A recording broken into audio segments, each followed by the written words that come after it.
Hello, my name is Matt. Welcome to Unbearable 73. In this video, we'll go over an article from MovieWeb. The article will be on screen in a few seconds, and it'll link to below. The article is entitled The Best Horror Films of the 1970s. After that, I'm going to give you my own list, and has some differences and some the same, and I'll also go over what I've looked for in a horror film. So let's get the article on screen so you guys can see what I'm talking about. Okay, so first, we'll take a little review here of the article. So the picture they're showing you, the famous picture from The Exorcist when Regan was the exorcism was beginning, and they were using the power of Christ to compel her and all that, blah, blah, blah. So here's an interesting point here. Often referred to as the greatest decade for horror film, the 1970s was an era that was ideal for the darker side of cinema to thrive. As hippie vibe of the 60s gradually began to wane, the 70s saw an increase in secularism ideology and questioning of religion and traditional family values. It is no surprise that many of the horror films at the time echoed these societal fears about dissolving families and lack of Christian morals. Okay, so that's an interesting point there. Another thing that was in the 70s, especially in the U.S., worldwide as well, but there was probably the worst recession the U.S. has seen since the Great Depression. Inflation was hitting for example, I could say inflation was hitting like 15%, but that doesn't mean anything to people unless they know what that means, experience that. Like a can of soda, Coke, let's say, that cost 25 cents in 1973, by the time 1980 rolled around, it cost like 65 cents. So it almost doubled due to inflation, even though the same product. So, it's really funny why people flock to certain things. Like you would think in the time of horror films, they want to be, the people would want to be entertained and made happy, and that was true. There was a lot of other happy things in the movies in the 70s and whatnot. But sometimes when you're feeling negative feelings, you want to see a film that expresses them and gives you, for horror fans, you actually get positive feelings out of it, which I'll discuss later. So, and we'll this next one more point here before we discuss their movies. So, as technology improved and horror became more extreme, the 70s provided a type of shocking cinema that would have been beyond people's wildest dreams for just a few years before. Some of the biggest names in the genre, such as John Carpenter, who's probably the greatest horror director of all time. I don't know. We'll talk about him later. Dario Argento, he's an Italian director, famous for horror films. I mentioned him in the article, and I'm talking about him later. Tobe Hooper, Ridley Scott, director of Alien, among other things. He's a great director, obviously. And so here's their 13 films. So, and I will let you look through their article on topics and whatnot on them to read, because I have my own thoughts on their 13 films. Okay, so their list contains 13 films: Deliverance, Suspiria, I Spit on Your Grave, Carrie, The Omen, Eraserhead, The Texas Chainsaw Massacre, Dawn of the Dead, Alien, The Wicker Man, Jaws, Halloween, and The Exorcist. Okay. Now, I respect their list and the reasoning that you will read later when you look at the article on your own. I find the ranking a little suspect if it's an exact order. I mean, they rank The Omen 9th. The Omen should be in the top 5, especially with the films they put on that list. On each film, some of my ranking thoughts about them come from when I actually saw the film in question. For example, I didn't see I Spit on Your Grave, Suspiria, Eraserhead, or The Texas Chainsaw Massacre until later than the 70s. I was born in 73, so I started, my earliest movie book comic memories come from when I was about 3 or 4 years old.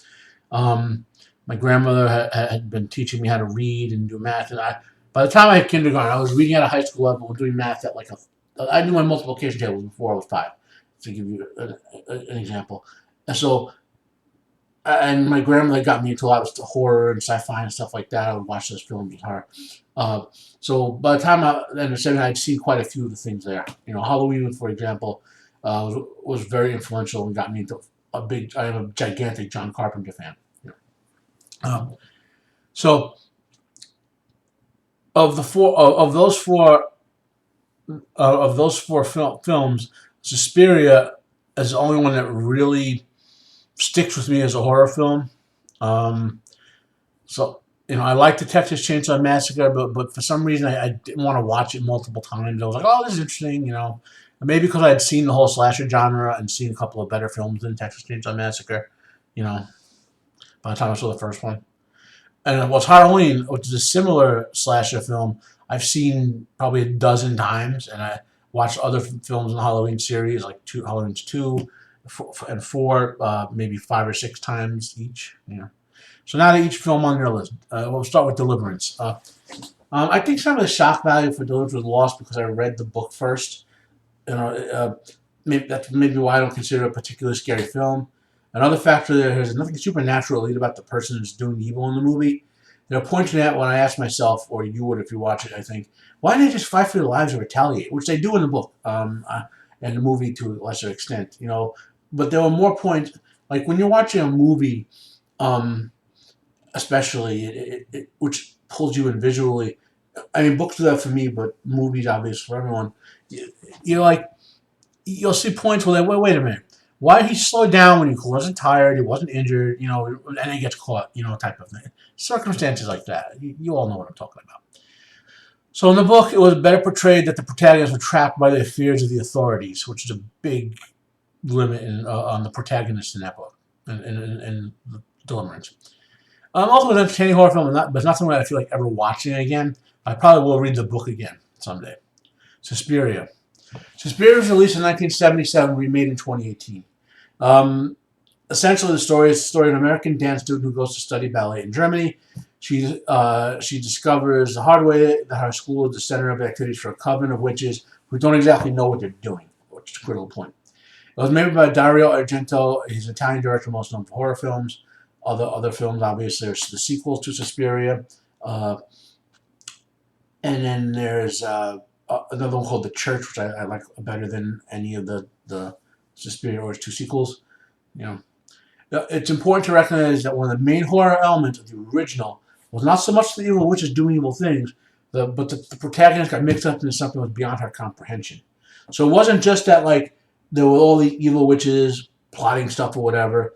The protagonist of the film, it was her perspective of not supposed to be afraid of the witches, but not being able to comprehend what was going on around her. That you couldn't believe that the magic existed and whatnot. The remake was more about what the creators behind the remake thought the original was about, and the desire to have modern special effects, rather than most of what the original film was actually about. The short version of what I just said is the original was excellent, the remake was crap. I Spit on Your Grave. This movie, as its article puts, it was in the same age of Deliverance, but sort of ramps up a sexual depravity and violence. They call it like torture porn nowadays, I think. I don't think modern audiences would find it more the B-grade, a B-grade version of what Eli Roth has done better in several of his films like Hostel. However, this film has amassed a large cult following because it was banned in the 1970s and became available via VHS in the mass market produced by video rental stores. So VHS tapes and Betamax, there was a huge blockbuster videos that many modern people will recognize, even if you've never know what a video rental store is. They were all over the country. You can rent video tapes for like $1 a rental for a day and go home and watch a movie. So that's when I saw it. We had rented some stuff out, and I wasn't very impressed by it. As far as being a film. Carrie. This is another film that I read the book several times before I even watched the movie. I understand why this film was considered a great horror film. I'm not going to go over every difference, but I preferred the way the book approached the story. The book was more like how an investigative journalist might have written a book about those events. So I would like to see a modern remake from someone who can do good found footage films. It's kind of, not so much, the book wasn't exactly a found footage film, but it was basically like you read an investigative journalist compiling news things that they find or witness accounts and things like that. It made it more surreal. I don't consider it a top 10 horror of the 1970s. Stephen King is a far scarier horror movie on my list, though it came out as a TV miniseries. It's really a 4-hour movie, 3.5-hour movie, which will be on my list. The Omen, no complaints here. More when I get to my list. Eraserhead. I have no idea why Eraserhead is considered a great horror film. I mean, it's a very well done film with historical value, but not particularly scary. It's a David Lynch style film, and it's Lynch or Cronenberg. Well, in any case, it wasn't particularly scary. Texas Chainsaw Massacre. I understand why it's on the list. I just made some prior comments about it. Dawn of the Dead. There's a very short list of zombie films I find scary, and the reason is that those films do two things. They use something that's new to the zombie subgenre. So like something that you haven't seen, depicted in zombie films or the zombie film. Like the first time that film is the first time it does it, and they do that very well. Yeah. So that's why I don't find Dawn of the Dead to be scary. It's basically if you'd seen Night of the Living Dead, you knew exactly what's happening. It was happening inside the city as opposed to the country. Night of the Living Dead came back in 1968, and you all should go watch it. And surprisingly, they did a remake of Night of the Living Dead. I think I want to say the late 1990s, but it could have been the 2000s, which was an excellent remake. Now we get to another awesome film, Alien. There are a lot of people who would debate whether Alien or Terminator from several years later were in fact horror films, but science fiction horror has been a subgenre since Lovecraft first expressed his mental illness, sense of alienation, and inability to relate to other people, in combination with his fears about science and a large universe around being discovered by what's out there in literature. That was like the codification of science fiction horror. Alien is arguably the best science fiction horror film, though there are some that others would say might be better or equally as good. The Terminator, which I just mentioned, John Carpenter's The Thing, John Carpenter's Prince of Darkness, Predator, and in some of the better Frankenstein films kind of relate there.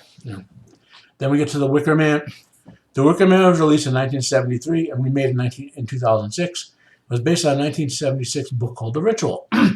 Like Suspiria, this was a case where those who attempted the remake did not understand what made the original scary. Without spoiling it too much, the Wicker Man movie is very much like Suspiria. An outsider goes someplace where they had not been before and walked into an out-of-control horror movie scenario that they just couldn't believe was really going on. Jaws perfectly fine on this list. Halloween, nothing to complain about here. More on my list. Exorcist, same thing when we get to my list. Okay?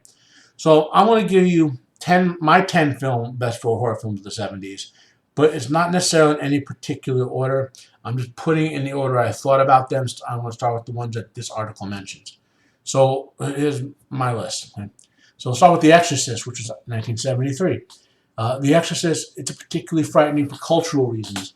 Many of us grew up in Catholic or Christian households, or even Jewish or Muslim households, and a film like this that depicts what is in many ways something we grew up hearing about and some believing was one of the great dangers that Satan and his minions could do to you, possess your body and whatnot.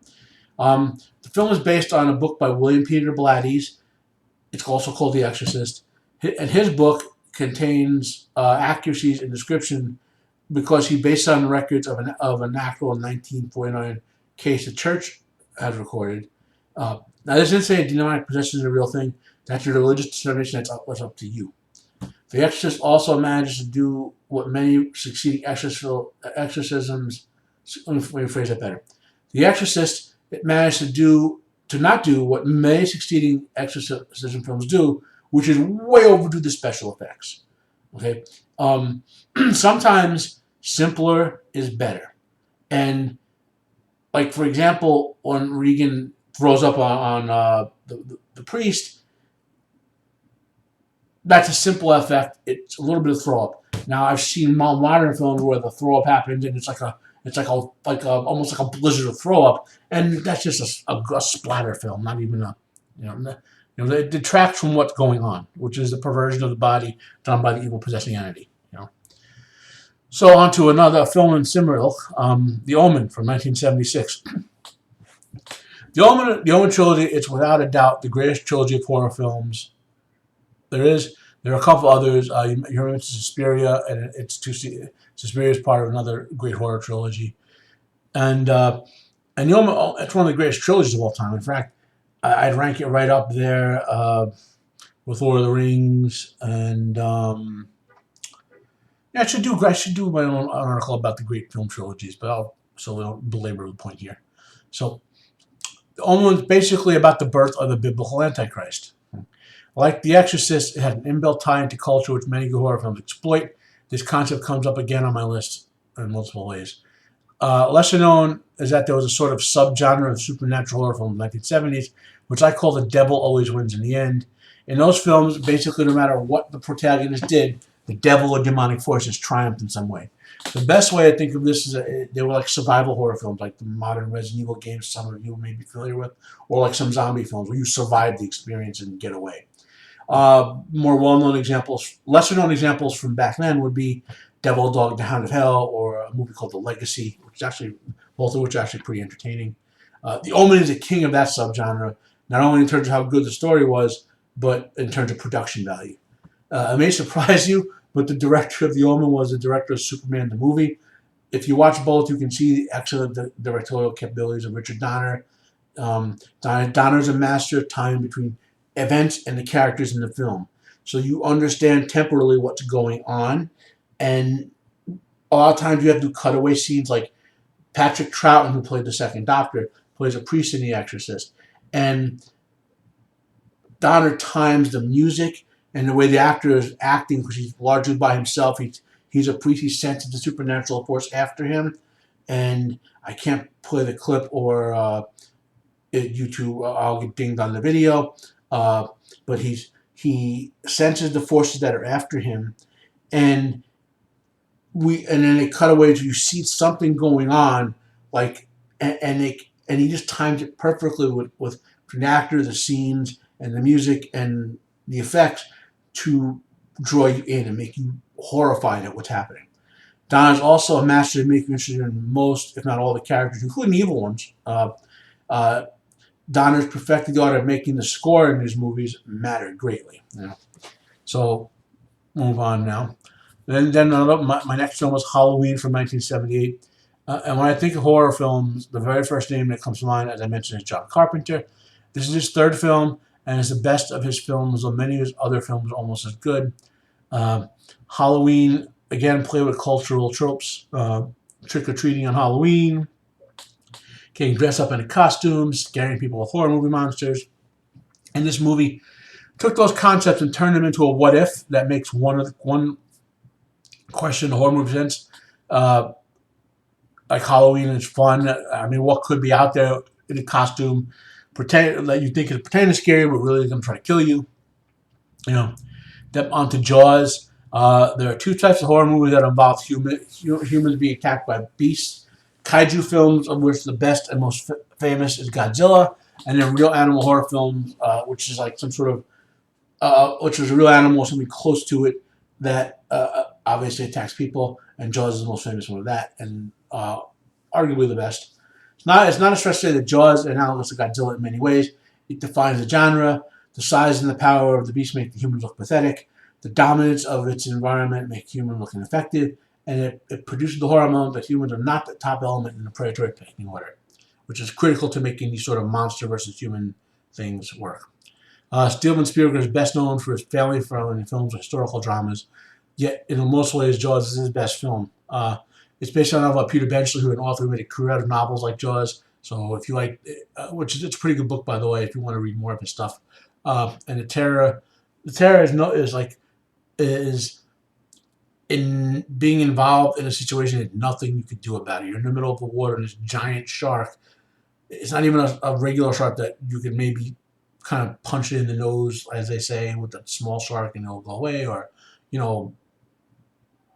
flail in the water so you're not like a natural prey or whatever. There's no avoiding this thing.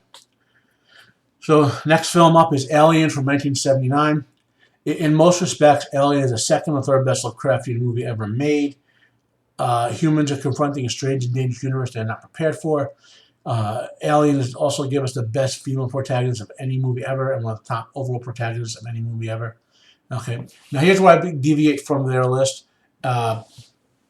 So, if I had a favorite horror film of all time, two of the, not just of the 70s, but the next my next two films would be there. I'll put it that way. So, The Abominable Dr. Phibes from 1971, and its sequel, Dr. Phibes Rises Again from 1972. So, they were starring the great Vincent Price, one of the greatest actors of all time, and doesn't get enough credit nowadays. This is possibly my favorite horror film of all time, and the only thing in contention is some John Carpenter films and the sequel. You know, the story is that Dr. Anton Phibes, he blames the medical team that failed in the surgery of his wife Victoria. The film is a dark horror comedy. It involves the investigation of the murders of those who involved in the surgery dying via gruesome means, and discovery that Dr. Phibes possibly might be alive and doing the murders. The Abominable Dr. Phibes was inspired by the 10 plagues of Egypt from the Bible uh, in his means of executing his targets. The film was followed by a sequel that's as good, or almost as good, called Dr. Phibes Rises Again, as I just mentioned. The film picks up several years at the end of the Abominable Dr. Phibes. I can't say too much without spoiling it, but the movie involves Dr. Phibes' quest to restore his beloved Victoria to life. It involves a loose take on Egyptian mythology, and it also loosely ties into the first film. I strongly urge everyone to watch the two Dr. Phibes movies, plus anything else Vincent Price ever did. He's done a lot of other excellent horror films.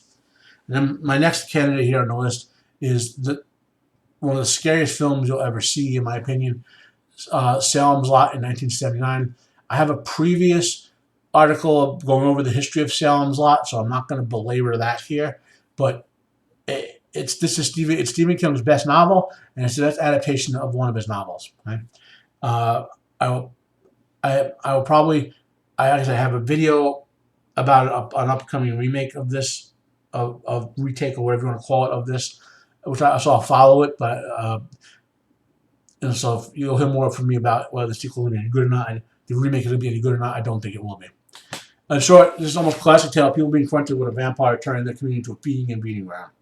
But there's a level of complexity, and it's the first novel that King begins his sort of world building that all his writing is set in, and it is present in the movie. Those elements, you just don't know what they are until decades later, when later adaptations try to show those same things.